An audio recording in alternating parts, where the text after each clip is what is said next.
दोस्तों, इस वक्त संजय लीला भंसाली की वेब सीरीज़ हीरा मंडी के गाने लोग बहुत सुन रहे हैं, उनके डांस लोग बहुत पसंद कर रहे हैं और कुछ गाने जो हैं वो काफ़ी वायरल चल रहे हैं, जिसमें शकलबंद फूल रही सरसों काफ़ी सुना जा रहा है, पसंद किया जा रहा है। राजा हसन साहब ने इसे बहुत अच्छे से गाया है और ये गाना जो है, इसकी खासियत ये भी है कि ये आज का लिखा हुआ गाना नहीं है, बल्कि ये आज से 700 साल पहले हज़रत अमीर खुसरो के हाथों से लिखा गया एक गाना है, शकलबंद फूल रही सरसों।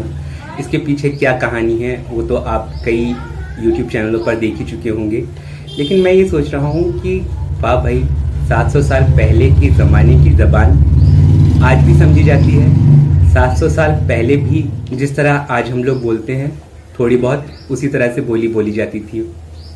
ये सोचकर थोड़ी सिहरन सी महसूस होती है। वैसे हज़रत अमीर खुसरो जो हैं वो आधुनिक हिंदी उर्दू के जन्मदाता माने जाते हैं। सबसे पहले उन्होंने ही इस ज़बान में अपनी गज़लें, अपनी दोहे, अपनी पहेलियाँ, अपनी कविताएं ये सब लिखी हैं और वो हमारे हिंदी साहित्य, उर्दू अदब की एक अनमोल धरोहर हैं जो कुछ उन्होंने लिखा है। उनके बहुत सारे गाने जो हैं, उनके बहुत सारे दोहे जो हैं वो आज भी प्रसिद्ध हैं, आज भी कव्वालियों में उन्हें गाया जाता है और हिंदी फिल्मों में, हमारी हिंदी फिल्मों में ख़ासकर उनके बहुत सारे गीतों को लिया गया है, बहुत सारे मुखड़ों को लिया गया है और उनके जो भी गीत लिए गए हैं हिंदी फिल्मों में वो बहुत मशहूर रहे हैं। अमीर खुसरो की पैदाइश आज से 770 साल पहले 1253 ईस्वी में पटियाली नाम की जगह पर हुई थी। ये जगह आज उत्तर प्रदेश के कासगंज के इलाके में आती है। अमीर खुसरो के वालिद सैफुद्दीन एक तुर्क थे, जबकि खुसरो की वालिदा बलबन के एक मंत्री इमादतुल मुल्क की बेटी थीं, हिंदुस्तानी थीं और खुसरो का असल नाम था अबुल हसन यमीनुद्दीन। खुसरो जब 7 साल के थे तब उनके वालिद का इंतकाल हो गया और खुसरो की वालिदा ने अकेले ही उन्हें पाला, जिस वजह से वो अपनी माँ के और ज़्यादा करीब हो गए होंगे। और क्योंकि खुसरो की वालिदा एक हिंदुस्तानी औरत थी, इसलिए खुसरो अपनी माँ के हवाले से एक हिंदुस्तानी औरत के तमाम जज्बात और एहसासात से वाकिफ़ हो गए थे। इसीलिए उनके लिखे गीतों में एक हिंदुस्तानी औरत के जज्बात की बड़ी खूबसूरत अक्कासी मिलती है। एक बेटी के मायके से विदा होने की वेदना, ससुराल में रहते हुए मायके की यादें, अपने प्रियतम के लिए एक औरत के खुद को समर्पित कर देने की भावना, ये तमाम बातें खुसरो ने अपने सूफियाना गीतों में आज से 700 साल पहले बड़ी खूबसूरती से लिख रखी हैं। खुसरो 15-16 साल की छोटी उम्र से ही कविताएं लिखने लगे थे। उनकी प्रतिभा को देखकर उनके वक्त के जितने भी शासक हुए, उन्होंने खुसरो को अपने दरबार में जगह दिए रखी। राज दरबार में रहते हुए और जवानी में सैनिक का काम करते हुए भी खुसरो ने एक शायर, एक बुद्धिजीवी, एक संगीतकार और एक कलाकार होने की अपनी पहचान बनाए रखी। साहित्य के अलावा गीत संगीत के क्षेत्र में भी खुसरो का बहुत महत्वपूर्ण योगदान है। उन्होंने कई नए राग बनाए, कव्वाली की इजाद की और सितार और तबला इजाद किया और हिंदी उर्दू में गीत तो लिखे ही, पहेलियाँ और दोहे भी लिखे। खुसरो सूफी संत निज़ामुद्दीन औलिया के मुरीद थे और उन्हीं के लिए खुसरो ने बहुत से सूफियाना गीत लिखे हैं। जिस तरह ये शकलबंद फूल रही सरसों है, ये बहुत मशहूर हो रहा है, इसी तरह कुछ साल पहले हज़रत अमीर खुसरो का लिखा हुआ गीत, उसकी कुछ लाइनें बहुत मशहूर हुई थी फिल्म रॉकस्टार से।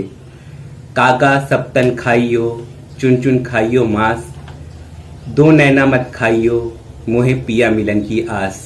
हज़रत अमीर खुसरो ने ये लाइनें लिखी थी। ये कई हिंदी फिल्मों में इस गाने का इस्तेमाल किया गया है, मतलब इन लाइनों का इस्तेमाल किया गया है। उसी तरह मुझे याद आता है 1981 में मुज़फ़्फ़र अली साहब ने जो उमराव जान बनाई थी, उसमें एक गीत था हज़रत अमीर खुसरो का लिखा हुआ, काहे को ब्याही विदेश अरे लखिया बाबुल मोरे। वो भी बहुत ही अच्छा गीत था। जगजीत कौर साहिबा ने उसे बहुत ही मधुर अंदाज में गाया था और ख़याम साहब ने बहुत ही प्यारा म्यूज़िक दिया था। वो गीत भी बहुत अच्छा लगता है सुनने में। फिर छाप तिलक सब छीनी मुँह से नैना मिलाई के, इस गीत को कैसे भूला जा सकता है। हज़रत अमीर खुसरो का लिखा हुआ ये गीत मैं तुलसी तेरे आंगन की, इस फिल्म में लता मंगेशकर साहिबा ने बहुत ही खूबसूरती से गाया, बहुत ही मशहूर ये गीत हुआ। अच्छा जी, लता मंगेशकर साहिबा की बात आई तो फिर ज़िहाल मिस्कीन ये गीत कैसे भूला जा सकता है, जो फिल्म गुलामी में था। हालांकि इस गीत में ज़िहाल मिस्कीन जो है यही हज़रत अमीर खुसरो की एक गज़ल, हाँ गज़ल से लिया गया था, एक गज़ल की पहली लाइन से लिया गया है, लेकिन गुलजार साहब ने उसको बदल दिया है। लेकिन गीत की प्रेरणा जो है वो हज़रत अमीर खुसरो का ही कलाम है, ज़िहाल मिस्कीन मकुन तगाफुल। मुझे तो ये जो फ़ारसी ज़बान में लिखा हुआ है ये लाइन पूरी नहीं याद है, लेकिन गुलजार साहब ने इस गज़ल से इंस्पिरेशन लेकर गीत लिखा, बहुत ही खूबसूरत है, बहुत ज़्यादा हिट हुआ है। मुझे याद पड़ता है सन 2003 में फिल्म आई थी चोरी चोरी। फिल्म तो ज़्यादा हिट नहीं हुई थी, रानी मुखर्जी थी और अजय देवगन थे, लेकिन इसके गीत जो थे वो अच्छे थे। और ख़ासकर एक गीत मुझे बहुत पसंद आया था, बहुत ज़्यादा पसंद आया था। गीत था अम्मा मेरे बाबुल को भेजो री, अम्मा मेरे बाबा को भेजो री। ये अमीर खुसरो ने ही ये गीत लिखा था और इस गीत को फोक गायिकाओं ने गाया था, इसलिए ये गीत बहुत ही प्यारा लग रहा था। इस गीत को गाया था अफरोज़ बानो और फरीदा खान साहिबा ने। बहुत ही अच्छा, बहुत ही प्यारा गीत है, आप ज़रूर सुनिएगा अगर आपने ना सुना हो, बहुत अच्छा लगता है। अच्छा, वैसे तो बहुत सारे गीत हैं हज़रत अमीर खुसरो ने जिन्हें लिखा था वो फिल्मों में शामिल किए गए हैं, लेकिन इतनी स्टडी मैंने नहीं करी है, इतना नहीं मैंने उनके बारे में जाना है, पढ़ा नहीं है। एक गीत और याद आ रहा है, वैसे तो उनके बहुत सारे गीतों की एक एक लाइन ली गई है, जैसे कि बहुत कठिन है डगर पनघट की, ऐसे बहुत सारी लाइनें हैं जिनको फिल्मों में गीत बनाकर अलग अलग लाइनें लिखकर गीत बनाकर फिल्मों में शामिल किया गया है और वो फिल्म और वो गाने हिट हुए हैं।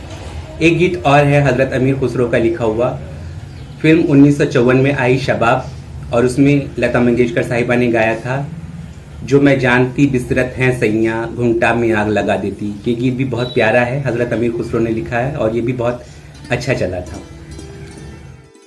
ये चंद गीत जो मुझे याद आए। आपको भी अगर फिल्म में अमीर खुसरो का लिखा कोई गीत शामिल किया गया था, ये याद आया हो तो कमेंट करके ज़रूर बताइएगा। शुक्रिया।